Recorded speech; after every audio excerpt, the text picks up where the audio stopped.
अस्सलाम वालेकुम नाजरीन, मैं खरीद से उम्मीद करता हूँ कि आप भी खैरियत से होंगे। तो कल का दिन जी बड़ा थोड़ा जहा परेशानी का थोड़ा जहा क्यों बहुत सारा परेशानी का कि साढ़े रिश्तेदार जोड़े नैट से भी आए हैं तो मीडिया से भी आए हैं जोड़े बेचारियां के मतलब वो खूह की हपस के जोड़ा ना गैस की वजह वो 4 अल्लाह नूं प्यारे हो गए, दम तोड़ गए। मैं वो गया सी तो बहुत लेट आया राती। मैं मेरे रिश्तेदार है गहरे से और उन्होंने बहुत अफसोस है। जितने मुसलमान हैं सारिਆਂ ਨੂੰ अफसोस तो होंदा ही है जिंदी भी कोई गल सुन लवे।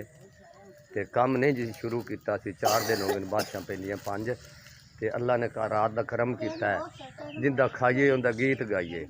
अल्लाह ताला ने रात का करम किया है तो अज बारिश नहीं हैगी। तो अज हुण असीं चाह रहे हैं जी मुंजी लावण।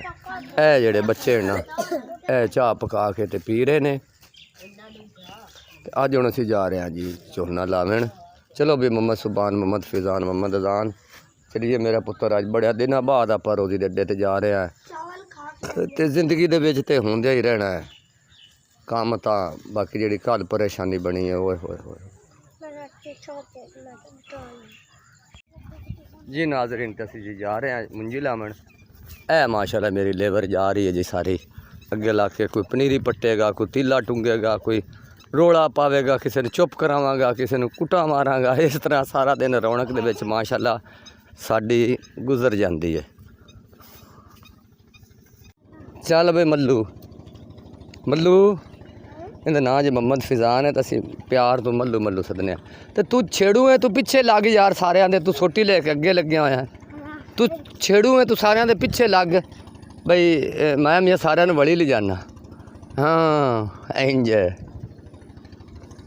जी मेरे प्यारे भाईजान। ते असीं जी पहुँच आए हैं पनीरी दे विच। ते ए मेरी लेबर जी पट रही है माशाल्लाह पनीरी।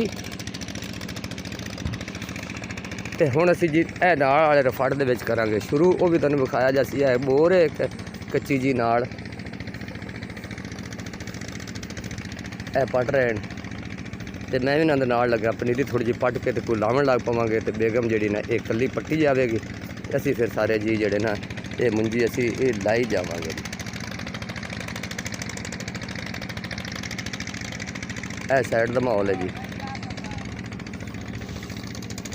जी प्यारे भाईजान। असीं जी झोना कर दिता है मुंजी यानी कि शुरू।